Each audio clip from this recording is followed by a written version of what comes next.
Good evening, fellow Toastmasters and our most welcome guest. How many of you are interested in either maintaining or improving your health? I see your hands. I think just about everyone is. And how many of you are interested in learning about a tool that might help you or motivate you in that area?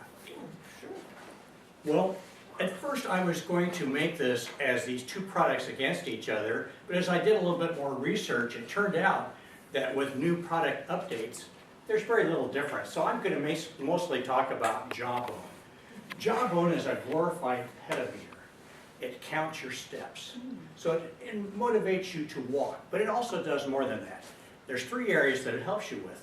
Your walking, not sitting too much during the day, and your sleep habits. I don't know quite how it managed to do this. Maybe Wilson can give us an update on it, the scientific genius, and tell us exactly how this works, but it seems to work quite well.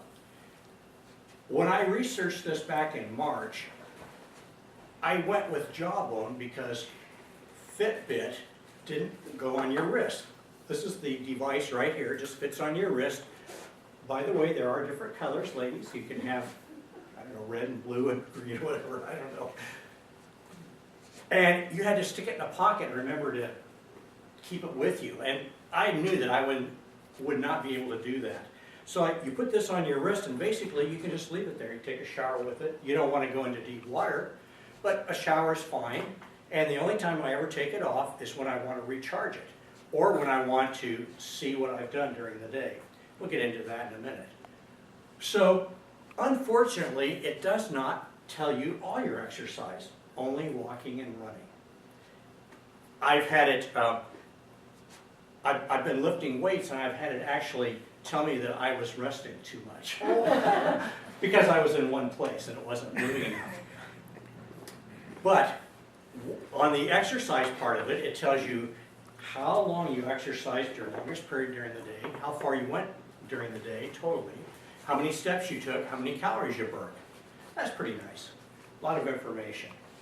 Now, on the rest part, you can set this so that it vibrates if you've been sitting too long. And unfortunately, sitting, even if you're getting a lot of exercise, is very unhealthy. Usually I get buzzed when I'm driving somewhere.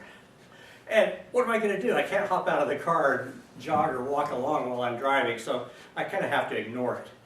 But it is somewhat useful, and you can set it, I have mine set for 1 hour because I don't want it buzzing me all the time. But you can set it for 15-minute periods or half-hour periods, and you can set it during a window, during the time that you want that to happen during the daytime. The final thing, and this was kind of like an afterthought to me because that's not really what I was interested in, is monitoring your sleep habits. And I find this very interesting. You push the little button to tell it you're going to go to sleep. You have to remember to do that.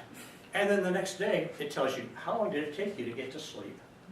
How many hours and minutes did you have of light sleep? How many hours and minutes did you have of deep sleep?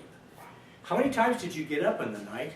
And how long were you in bed when you weren't sleeping? And I was shocked to learn sometimes I'm in bed for an hour and a half, and I'm not sleeping. And I'm also surprised that sometimes I thought maybe I got up at night 1 or 2 times, but I actually got up 4 or 5. And it's also very interesting to find out that I feel really good because I had 4.5 hours of deep sleep. And that's what really revitalizes you. Now the down part of this type of device. When I got it, I didn't read the fine print. I didn't realize this is not a standalone device. You need something else to go with it. You either have to have an iPhone, an iPad, or a phone with an Android operating system so that you can monitor this. You can have a Bluetooth wireless, and it will communicate with your phone and give it the information back and forth. That takes more battery, and so you have to charge it more often. Mine, I just plug it in, and it downloads the information, and then I look at it on the iPad, and it keeps records. You can see what you did all week or all month and what the trends have been.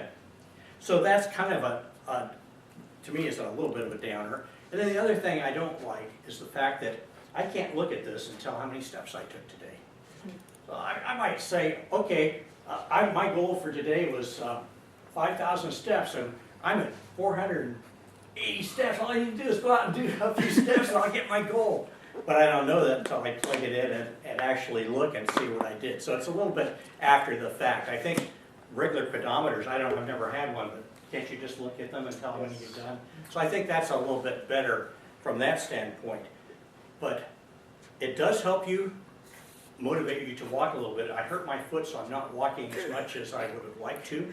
But I am parking farther back in the parking lot, taking a few extra steps here and there, and it does add up. And I've been shocked at how much I sit. So it buzzes me and lets me know you've been sitting too long. And it's also motivated me to put that book down and get to bed at night instead of staying up late and reading, because I realize that I need to get better sleep habits and get those 3.5, 4.5 hours of deep sleep. So if you're interested in a product, it costs about $100 to $130. That hopefully it won't do the exercise for you or get you to sleep, but hopefully it will motivate you to do that. Get more sleep, to not sit so much, and to get your steps in. I would suggest either the Fitbit or the Jawbone.